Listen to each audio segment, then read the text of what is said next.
YS Jagan Nellore పర్యటనపై పోలీసుల ఆంక్షలు. మాజీ మంత్రి అనిల్ కుమార్ యాదవ్ కు నోటీసులు. జన సమీకరణ చేయకూడదని హెచ్చరిక. ఓ బెట్టింగ్ యాప్ ని తెలియక ప్రమోట్ చేశా, భవిష్యత్తులో మళ్లీ చేయనన్న నటుడు ప్రకాష్ రాజ్. జూబ్లీహిల్స్ ఉప ఎన్నికపై కాంగ్రెస్ అధిష్టానం ఫోకస్. స్థానిక నేతకే అవకాశం ఇవ్వాలని నిర్ణయం. అజారుద్దీన్ వైపు మొగ్గు. స్థానికత కాదు, హైకమాండ్ నిర్ణయమే ఫైనల్. మంత్రి పొన్నం వ్యాఖ్యలకు ఫిరోజ్ ఖాన్ కౌంటర్.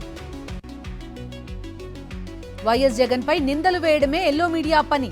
కట్టుకథలు చెప్పడం తప్ప ఇప్పటి వరకు ఆధారాలు చూపలేదన్న పేర్ని నాని. ఏపీ హైకోర్టుకు మాచర్ల మాజీ మున్సిపల్ చైర్మన్ తుర్క కిషోర్ భార్య. పోలీసుల అక్రమ నిర్బంధంపై హెబియస్ కార్పస్ పిటిషన్ దాఖలు. ఏపీలో రెడ్ బుక్ రాజ్యాంగం అమలవుతోందన్న తోపుదుర్తి ప్రకాష్ రెడ్డి. ప్రభుత్వ వైఫల్యాలను ప్రశ్నిస్తే అక్రమ కేసులు పెట్టి వేధిస్తున్నారని ఆగ్రహం. విజయనగరం జిల్లా రాజాంలో బాబు షూరిటీ మోసం గ్యారంటీ కార్యక్రమం. అన్ని వర్గాలను చంద్రబాబు మోసం చేశారన్న వైఎస్ఆర్సీపీ నేత తలే రాజేష్.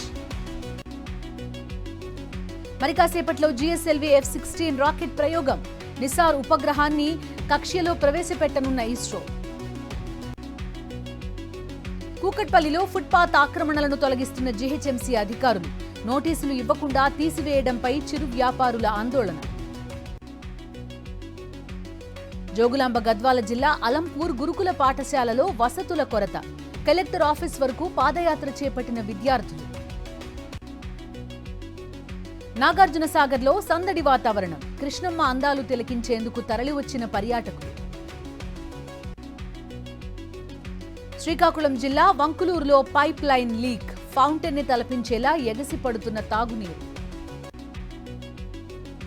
మరో వ్యక్తితో సహజీవనం చేస్తున్న భార్యపై కత్తితో భర్త దాడి. నల్లగొండ జిల్లా రాయగిరిలో ఘటన. అల్లూరు జిల్లా రంపచోడవరంలో భారీగా గంజాయి సీజ్. 4 స్మగ్లర్ల అరెస్ట్. టెర్రరిస్టులు బుల్లెట్లు పేలిస్తే కాంగ్రెస్ బిర్యానీ పెట్టింది. యూపీఏ హయాంలో ఉగ్రవాద నిర్మూలనకు చేసిందేమీ లేదన్న నడ్డా.